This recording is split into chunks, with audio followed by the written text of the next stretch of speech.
Bonjour Monsieur Geoffrey, Bonjour, pourriez-vous vous présenter pour les internautes qui ne vous connaîtraient pas?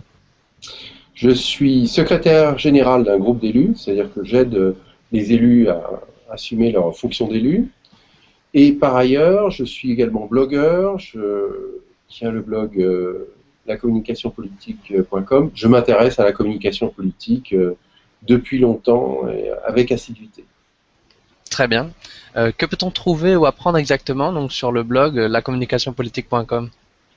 Alors, au départ, l'idée de ce blog, c'était de parler de communication politique sans être dans le commentaire des petites phrases ou de l'actualité politique, tout simplement. C'est pas la même chose. C'est donc plutôt parler technique, hein, parler de qu'est-ce qu'il y a comme moyen à la disposition du politique pour communiquer. Il y a aussi une vocation à mettre des offres d'emploi et être un site de veille sur les problématiques d'emploi et de communication politique. Très bien. Selon vous, à quoi sert la veille du web et des réseaux sociaux pour un homme politique? Et comment peut-il mettre cet outil au profit de sa campagne? Alors, je dirais que l'homme politique, par définition, doit être à l'écoute de la société. Il doit lire des livres de sociologie, de- des livres des romans, il doit lire le journal, il doit lire des sondages, il doit être dans les cafés avec les gens. Enfin, il y a de multiples canaux. Il se trouve que sur Internet, il peut avoir une façon très rationnelle, très automatisée, très performante pour réunir tous ces fils, tous ces canaux et savoir ce qui se passe. Mais je dirais que la problématique, c'est pas d'être à l'écoute du web, c'est être à l'écoute de la société. Donc il faut Oui, bien aussi sûr. se méfier d'un certain filtre déformant, et on a l'impression que c'est parce que c'est sur Twitter que c'est ça qui compte. Il faut vérifier que c'est sur Twitter, mais pas seulement sur Twitter, que ça correspond aussi à des tendances de fond de la société quand on détecte des tendances grâce à ces outils. Très bien. Les réseaux sociaux permettent, par une étude des hashtags utilisés et des groupes constitués, de détecter les communautés, parfois virtuelles, qui segmentent l'électorat, alors communauté ou groupement d'intérêt autour d'un sujet. Comment l'homme politique peut-il s'insérer dans ces groupes et les fédérer de manière individuelle autour de son projet politique?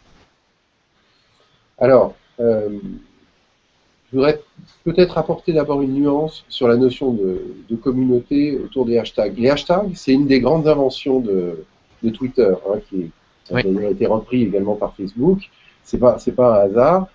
Euh, je dirais que c'est pas des communautés, enfin ça peut être des communautés, mais d'abord ça peut être des communautés très éphémères, et c'est plus des conversations informelles, des moments de conversation. Alors ça peut être vraiment des moments, c'est-à-dire le temps d'une émission de télé, d'un événement, d'un meeting, que sais-je. Ça peut être dans la durée. Enfin, moi par exemple, il y a le hashtag Compol, comme oui, communication politique, qui est un des hashtags que je suis. Comment un homme politique peut les utiliser?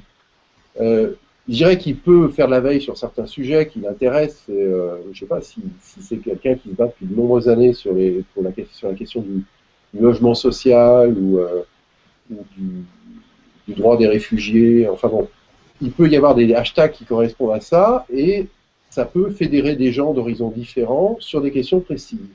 oui. Ça peut être aussi pour l'homme politique le moyen de se signaler sa présence à des gens qui ne se préoccupent pas du tout de politique. Alors, Monsieur Geoffrey, Twitter accélère considérablement le tempo médiatique et décentralise la discussion.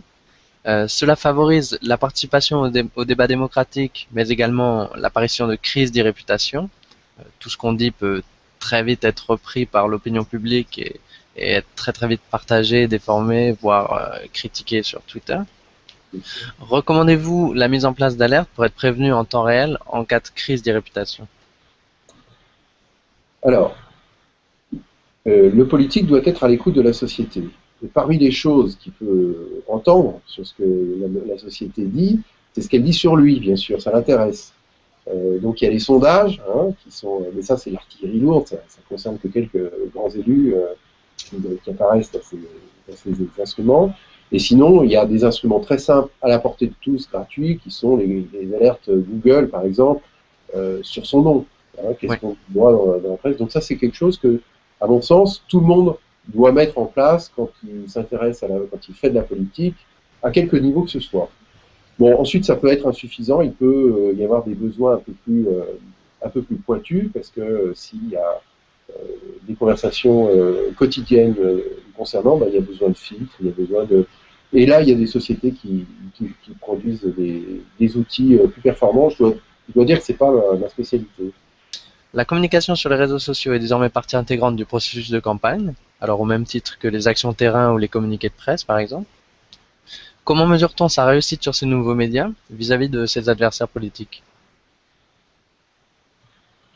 Euh, bon, il y a des éléments qualitatifs qui sont le nombre de followers, le nombre de fans sur les pages Facebook. Donc ça, c'est Oui, assez évident. En même temps, c'est des éléments qui peuvent être vite truqués.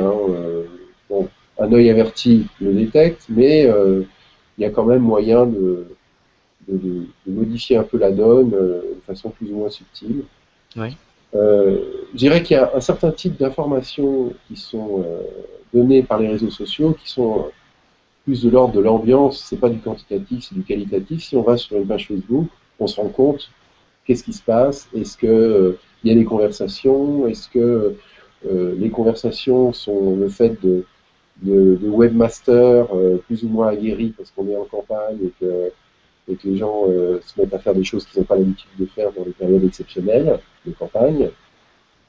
Voilà, donc il y a des éléments d'ambiance, il y a des éléments de conversation on peut en quelque sorte humer l'air du temps sur les réseaux sociaux, euh, alors que dans les articles de presse, c'est des éléments qui sont pas pris en compte. je vous remercie beaucoup, Monsieur Geoffrey, d'avoir accepté cette interview. Merci.